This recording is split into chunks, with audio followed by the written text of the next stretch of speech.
우리가 이런 말은 다 한 번씩 들어봤을 거예요. 세상의 재미난 구경거리 중에 으뜸은 불구경과 싸움 구경이더라. 이런 말을 들어봤어요. 틀린 말이 아니에요. 우리 집에 불만 안 나면 불구경하는 것이 으뜸이고, 나하고 상관없는 것이라면 싸움 구경하는 것이 재미진 것입니다. 틀린 거는 아닌데 이게 굉장히 나쁜 말이에요.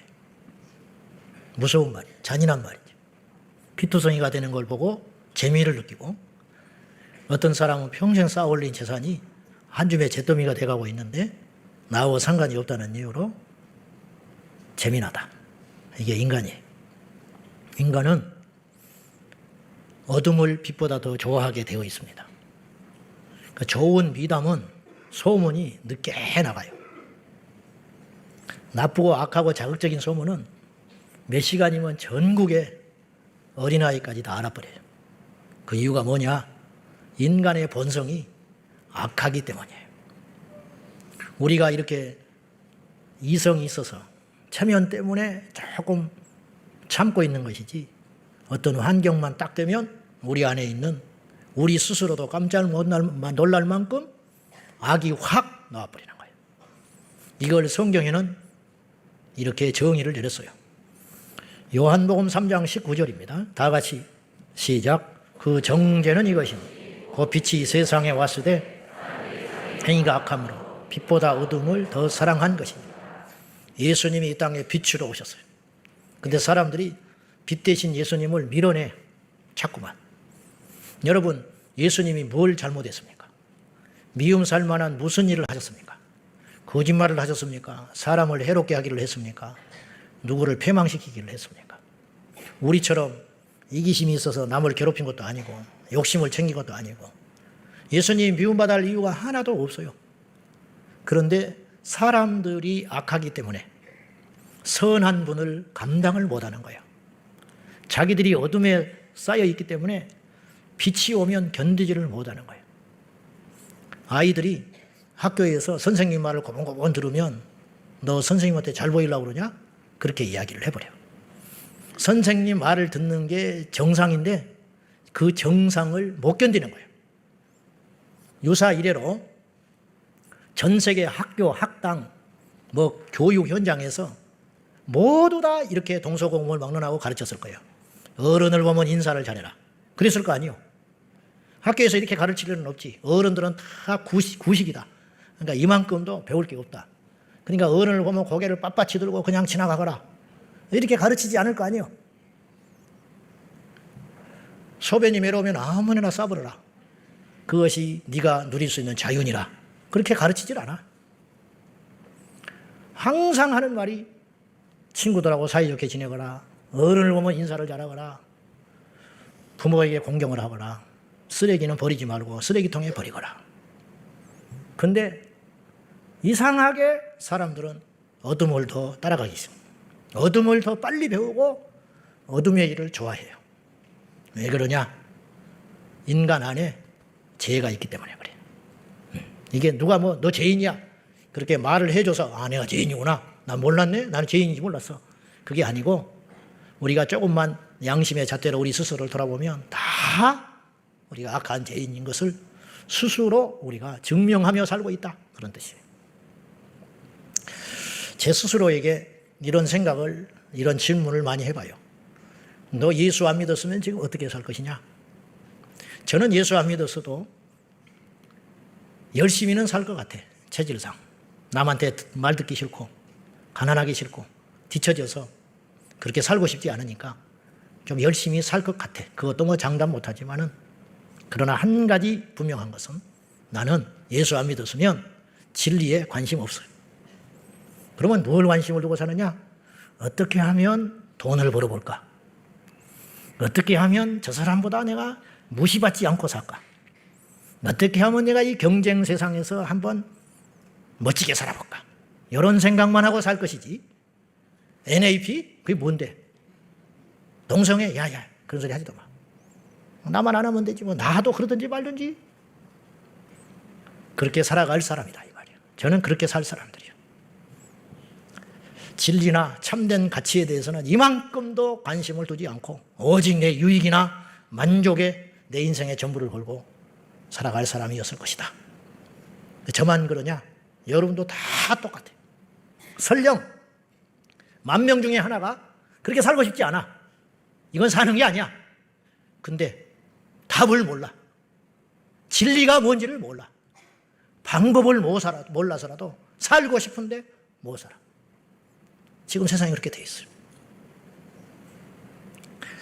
제레미 리프킨이라는 사람은 그의 책에서 잉여인간론이라는 말을 했어요. 잉여인간론. 이 뭐야? 잉여인간이라는 게 잉여라는 건 남는다는 뜻이거든요. 남아있는 거. 그걸 잉여물이라고 그러잖아요. 이 사람은 무슨 주장을 했냐면 인類역사는 99%가 잉여인간이라는 거예요. 99%가. 그리고 1%가 세상을 바꿨다. 이렇게 주장을 했어요. 근데 꼭 틀린 말을 같지가 않아요. 근데 잉여인간이라는 말은 좋게 말해서 이게 남는 인간인데 더 원색적으로 말하면 쓰레기 같은 인간이다 이 말이에요. 그래서 그 사람은 유기체적 존재다. 유기체. 우리 유기물이라는 게 있거든요. 유기물. 눈에 보이는 이 살덩어리, 뼈다귀 이게 유기물이에요. 인간은 99% 짐승과 다를 바 없다. 이분의 주장은 그거예요. 그러니까 인간이 오직 추구하는 건 뭐냐? 먹고 마시고 배설하는 거. 시집가고 장가가고 먹고 마시고 그렇게 살아가는 데만 관심이 있는 짐승과 다를 바 없는 인생이 99%다. 근데 세상이 그나마 유지되고 발전하는 이유는 뭐냐면 그 중에 1%가 0.1%가 뭔가 이 세상에 엄청난 혁신과 발전을 딱 이룬다는 거예요. 쉽게 표현하면 이런 뜻이에요. 0.1%라는 말은 1,000명이 모였는데 그 중에 한 명이 뭔가를 발견한 거예요. 그래서 깃발을 딱 꽂았어요. 이 사람만 1,000명 중에 하나가. 이 사람은 이제 그래서 예를 스티븐 잡스 같은 사람. 안 믿는 관점으로 볼 때 그 사람이 0.1%에 들어갔다는 거예요. 그래서 인류를 바꿨다는 거예요. 이를테면 에디슨, 콜럼버스 이런 사람들이겠죠. 남들은 그냥 고기나 잡을까? 오늘 돈 벌어서 고기 잡아서 돈이나 좀 벌어볼까? 그런 고민을 할 적에 콜럼버스는 멀리 갈 생각을 하나 0.1%가 있다는 거예요. 근데 그 중에 0.9%가 그 배에 합류하는 사람이 있어요. 그 여행에 불확실한 미래에 자기를 던지는 사람이 있어요.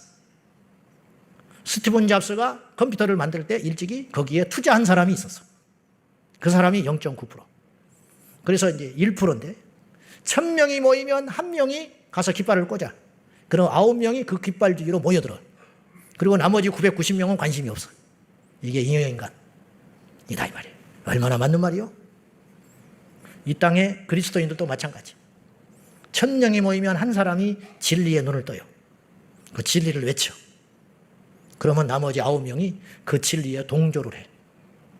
이런 사람들을 성경에서는 뭐라고 그랬냐면 좁은 길로 간 사람들이라 그랬어. 이런 사람들을 일컬어서 쉽게 말하면 예수의 제자들이라 이렇게 말하는 거예요. 예수님의 제자들 5,000명이 모였는데 떡과 생선에만 관심을 가지고 그것이 없어지니까 다 갚아버리고 말았어. 잉여인간들이야. 근데 그 중에 12명이 남았어. 너희도 갈래? 베드로가 영생의 말씀이 여기 있는데 우리가 어디를 갑니까? 진리가 여기 있는데 진리를 발견했는데 나는 옛날처럼 그렇게 시시하게 살고 싶지 않아요. 가난하고 힘들어도 저는 여기 있을 거예요. 그렇게 고백한 거거든요. 이 사람을 일컬어서 제자라고 그러는 거예요. 지난 2020년 미국 캔사스 주에서 상원 개회식 때 조 라이트 목사라는 분이 드린 기도가 뒤늦게 화제가 되고 있어요. 제가 이제 이걸 이야기하는 이유는 하나의 샘플이에요. 무슨 샘플이냐면 이분이 기도한 내용들을 보면 이 시대에 너무 교묘하게 그럴듯한 걸로 거짓이 진리 안에 쑥쑥 들어와 있다는 거. 이거 하나 예에 불과한데 이제 이런 걸 가지고 이런 의식을 가지고 내가 분명히 하겠어요. 세상은 보아서 아는 게 아니고 봐서 아는 게 아니에요. 알아야 보여. 무슨 말인지 알겠죠? 여러분이 진리로 무장하고 있지 않으면 세상은 그냥 그럭저럭 흘러가는 것 같아요. 근데 여러분이 진리 안경을 끼고 보면 요거 사탄이 하는 짓이구나. 요거 10년 후에는 이런 짓이 일어나겠구나. 이거 다음에는 또 마귀가 이런 걸 생각하고 있겠구나. 보이기 시작한다는 거예요. 알아야 보이는 거예요. 알아야. 그죠? 알아야 보여. 이거 하나의 샘플. 그러니까 이런 이야기가 지금부터 내가 하는 이 기도문에 대해서 깨어있지 않고 거듭나지 못하고 죽어버린 99% 잉여 그리스도인들에게는 뭘 그렇게 그런 걸 가지고 호들갑을 떨고 세상이 다 그러는데 지 혼자 잘난 척하네? 그렇게 생각이 들 거야. 그러나 진리 안에 있는 사람은 아, 그러네. 맞는 소리네. 이렇게 느낌이 온다는 거죠. 이분이 미국 상원 회기 기도 개회식에 이런 기도를 했어요. 근데 이 기도문은 조 라이트 목사님이 괴사를 부탁받았을 때 그냥 일반적인 기도, 즉 이 나라를 축복해 주시고 우리 캔사스주를 축복해 주시고 상하 의원들을 축복해 주시고 지위와 명철을 주시고 뭐 이런 기도할 거 아니에요. 그렇게 기도하겠지. 이게 처음이 아니고 연례 행사니까 그런 마음을 가지고 눈을 감고 기도에 동참하고 있는 거예요. 지금 우리나라하고 똑같아요. 우리나라 조찬기도회를 한다. 그러면 거기에 참석한 크리스찬 국회의원 또 대통령이 오니까 안 믿어도 그냥 얼굴 도장이나 찍자 하고 온 사람들, 그런 사람들이 있을 거 아니에요. 그러면 이제 그 속에서 누가 순서를 맡았다, 어떤 목사님이. 그러면 그분의 기도는 거의 이렇게 기도하겠죠. 이곳을 축복해 주시고 이 나라를 축복해 주시고 대통령을 축복해 주시고 하나님이 보호하사 우리나라 만세입니다. 이렇게 기도하고 아멘. 그러고 끝날 거 아니야. 어떤 목사가 이 독사의 자식들 같다고 말이지. 정치 똑바로 하라고. 대통령 하나님이 세워줬으니까 이때를 위한 것이니까 제발 정치 좀 잘하시라고. 그렇게 말하면 사람들이 또라이가 하나 와 있구나. 누가 불렀냐 저런 사람. 다시는 부르지 말아라. 분위기 깨게. 그렇게 말을 할 거 아니에요. 네. 하나님이 그런 기도를 들어준다고 믿는 사람은 없어요. 그냥 아멘하고 있는 거야. 그렇듯이 그 캔사스 주에도 그분이 서서 기도를 하려고 그럴 때 아유 빨리 끝내라. 이런 마음을 가지고 고개를 숙이고 있었을 것이다. 그런 뜻이에요. 그러나 이분의 기도는 충격적으로 다음과 같이 진행이 됐어요. 하늘의 하나님, 우리는 오늘 하나님의 용서를 원하고 인도하심을 구하기 위하여 오늘 이곳에 왔습니다. 우리는 악한 것을 선하다고 말하는 자에게 화가 있을 것이라는 주님의 말씀을 기억합니다. 그런데 우리가 똑같은 행동을 하고 있습니다. 성도들의 위선을 이야기한 거예요. 두 번째, 우리는 주의 말씀이 절대적 진리라 하는 것을 비웃으면서 그것을 다원주의라고 부릅니다. 이걸 세상 사람들이 그러는 게 아니고 예수 믿는 사람들이 우리도 모른 채 포용해야 한다. 다른 종교와 잘 지내야 된다. 평화의 종교가 되자. 오늘날 기독교가 이렇게 어려움에 빠진 이유는 너무 지나치게 전도를 많이 하고 원색적이고 세상에 뒤처지는 분이 파악 못하는 설교들을 해대서 그렇다. 그런 식의 이야기를 하고 있죠. 그 다음에 우리는 다른 여러 신들을 섬기면서 그것을 다문화주의라고 부릅니다. 그래서 제가 지난번에 미국에서 기도할 때 아멘, 아우먼, 브라만의 신의 이름으로, 여러 신들의 이름으로, 그리고 마지막 예수님의 이름으로 목사가 그렇게 기도했어요. 그렇게 기도했을 때 사람들은 다 박수 쳤어요. 만약에 초대교회에서 누군가 그렇게 기도했으면 그 사람은 이단이야. 그죠? 이단. 구약에 누가 그렇게 기도했다면 그이는 불이 나와서 태워 죽여버렸을 거야. 그랬을 거 아니에요. 네? 성전에서 법궤 앞에서 누가 그렇게 기도했다. 그럼 불이 나와서 그 사람 태워 죽여버렸어요. 다른 불을 들여도 죽었는데 안 죽으니까 정상인 줄 알고 있는데 하나님이 심판날을 위해서 참고 계시는 거예요. 그 다음에 우리는 성적인 타락을 인정해주며 그것을 또 다른 라이프 스타일이라고 부릅니다. 지금 보세요. 동성애를 죄라고 말을 안 해. 새로운 스타일의 성문화. 동거하는 걸 죄로 생각하지 않아. 그건 시대적 흐름이라고 이야기를 하지. 혼전, 순결 없어졌어요. 간통죄가 없어졌다니까. 불륜이 더 이상 죄가 아니게 되는. 그거는 새로운 삶의 스타일일 뿐이다. 그러나 성경으로 보면 그건 죄야. 그래야 안 그래? 근데 교회 안에도 그게 들어와 있어. 그래서 허용하고 있는 거야. 허용. 그걸 새로운 라이프 스타일이라고 우리는 부르고 있다. 합리화하고 있다. 그런 뜻이. 얼마나 맞는 말이요? 그 다음 우리는 게으름을 보상하면서 그걸 복지라고 부릅니다. 성경에서는 일하지 않는 자는 먹지도 마라 그랬어.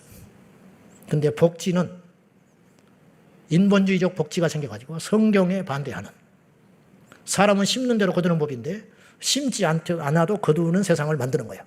결국 왜 이런 일을 마귀가 하느냐? 마지막에 가서 한 방에 죽여버리려고 그러는 거야. 한 방에. 포퓰리즘. 그건 공산주의에서 나온 거예요. 하나님을 대적하는 이데올로기에서 나온 게 포퓰리즘이라. 계급주의 타파. 근데 자기들이 진짜 계곡을 만들어버렸죠. 인간은 그런 거예요. 그러니까 사람들한테 낚싯대를 줘야 되는데 자꾸 고기만 던져주는 거예요. 고기. 이게 복지라는 이름으로. 그럼 어떤 일이 벌어지느냐? 낚시하는 사람만 자꾸 바보가 되는 거예요. 힘들어서 낚시를 해서 내가 어느 날 챙겨 먹고 있는데 옆 사람 보니까 나를 보고 희죽희죽 웃어. 뭐하러 그렇게 미친 짓을 하냐는 거야. 왜? 야, 낚시하면 너 나라에서 물고기 안 줘. 차라리 그냥 있어야 물고기 준다? 그러네. 낚시하는 사람이 바보가 되는 거야. 그러다 보니까 낚시를 안 하는 사람이 점점 많아져. 그러면 나중에 어떤 일이 벌어지냐? 고기를 잡는 사람이 한 명도 없어지는 거야. 그러면 그 고기는 어디서 구하냐? 결국은 다 굶어 죽는 거예요. 기러기들이, 갈매기들이 겨울이 되면 죽어요. 얼어 죽어버려. 굶어 죽어. 왜? 새우깡을 먹다가 관광객이 와서 새우깡을 안 주니까 고기 잡는 법을 잊어버린 거야. 이건 갈매기를 위하는 일이 아니야. 근데 사람에게 똑같은 짓을 하고 있어. 어쨌든 성경적이지 않아. 이게 진리에서 어긋난 거예요. 약자를 팽개치라는 말이 절대 아니에요. 이해되시죠? 무슨 말인지? 게으름을 보상하면서 이걸 복지라고 부르고 있습니다. 이게 미국이다 이런 뜻이에요. 그래서 망한다 이런 뜻이에요. 그 다음 우리는 태 속의 아기를 죽이면서 그것을 부모의 선택이라고 하며 불법 낙태 시술자들을 연호하며 이것을 정당성 있는 것이라고 말하고 있습니다. 뱃속에서 죽인 건 살인이 아니에요. 나와서 죽이면 살인인데 여기 있어서 죽이는 거는 하루가 지나도 나오면 살인이야. 그러나 뱃속에서 죽이는 건 살인이 아니다. 엄청난 모순이죠. 거짓이죠. 이러고 있어. 페미니스트들이 낙태를 자유롭게 해달라고 그러고 자유로운 성을 주장하면서 마치 그것이 권리인 양. 그래가지고 시위를 하면서 내 자궁은 내 것이다. 그러니까 내 거니까 이 안에 생기는 생명을 내가 처리할 수 있게 해달라. 그렇게 주장하고 있는 거예요. 성경은 이야기해요.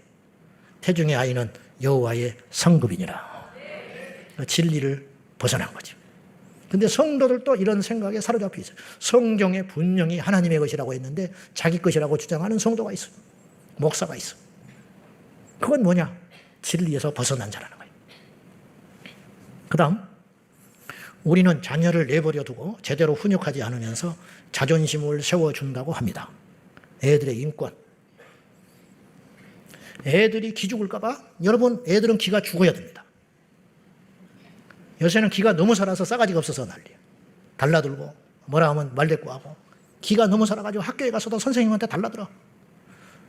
그러는 거를 잘 키우는 걸로 생각하고 있어요. 내 새끼 기 죽이지 마세요. 이렇게 이야기하지. 마음에 상처받는데. 그렇게 따지면 우리는 진즉 죽어야 돼. 그 다음 우리는 권력을 남용하면서 그걸 정치라고 합니다. 우리는 공금을 횡령하고서 필수 경비라고 말을 했습니다. 그렇잖아요. 우리는 우리 이웃의 소유를 탐내고 야망이라고 불렀습니다. 우리는 경건치 않은 삶과 포르노, 외설물로 세상을 오염시키고 표현의 자유라고 불렀습니다. 하다가 표현의 자유를 하다가 시어머니와 며느리가 사랑한다. 이게 표현의 자유래. 이건 표현의 자유가 아니라요. 이거는 음란한 거야. 그건 자유라고 말을 하면 안 돼. 어떤 영화배우 하나가 악한 영에 들어가가지고 못된 영화만 계속 만든 영화가 있었어. 근데 그걸 계속 여우가 상을 받는 거야. 이게 그들이 마귀가 장악하고 있어서 그래. 깐느니 뭐 이런 영화들 있잖아요. 막 비빌 꼰 거, 막 근친상간하는 거, 막 동성애하는 거 이런 걸 상을 자꾸 주니까 그런 영화를 계속 만들어내는 거예요 지금. 그런 영화들. 옛날에 한 50년 전에 만들어진 서부 영화를 보라고. 옛날에 고전 영화를 보라고. 마음이요 차분해져요. 그런 영화를 보면. 지금 영화를 보면 피가 튀어. 막 머리가 복잡해. 영이 혼돈해져 버리는 거예요. 지금 그렇게 된 거야. 우리 애들이 그걸 보고 있어. 우리는 우리 조상들의 오랫동안 존중받은 가치들을 농락해놓고 그걸 계몽이라고 했습니다. 오 하나님, 우리 마음을 살펴주소서. 모든 죄에서 우리를 깨끗하게 해주시고 죄에서 해방되게 하소서. 이렇게 기도를 했어요. 이렇게 기도를 했더니 어둠에 있는 자들이 견디지를 못했어요. 그러니까 기도 중간에 많은 행정당국 공무원들, 의원들이 항의하는 표현으로 나가버렸어요. 못 견뎌요. 빛이 오니까 어둠이 못 견디고 나가버린 거예요. 이 기도가 뒤늦게 알려졌는데 그 교회로 전국 미국에서 전화가 약 5천 통이 왔어요. 무슨 전화냐? 응원합니다. 목사님 시원합니다. 잘하셨습니다. 항의하는 전화는 47통 왔대. 여러분, 사람들이 그렇게 못 살아도 바른 것은 아는 거예요. 근데 안다고 세상이 그렇게 되진 않아요. 나서야 돼요. 오늘 본문에 진리를 사라 그랬어요. 진리를 사되 팔지 말아라. 이게 무슨 뜻이냐? 산다는 건 대가를 지불하는 거예요. 여러분, 진리를 알고 진리를 살기 위해서는 엄청난 대가가 필요해. 이 시대는. 그걸 사라. 그 대신 뺏기지 말아라. 타협하지 말아라. 남한테 넘겨주지 말아라. 진리를 사되 진리를 팔지 말아라. 얼마나 가슴에 와닿는 이야기입니까? 우리가 이 기도를 읽으면서 우리 모두가 가슴에 울림과 찔림과 이 세상을 정확히 통찰한 그 목사님의 통찰력에 우리가 혀를 내두를 수밖에 없는 겁니다. 세상 욕할 필요 없어요. 가짜를 정죄할 시간도 없어요.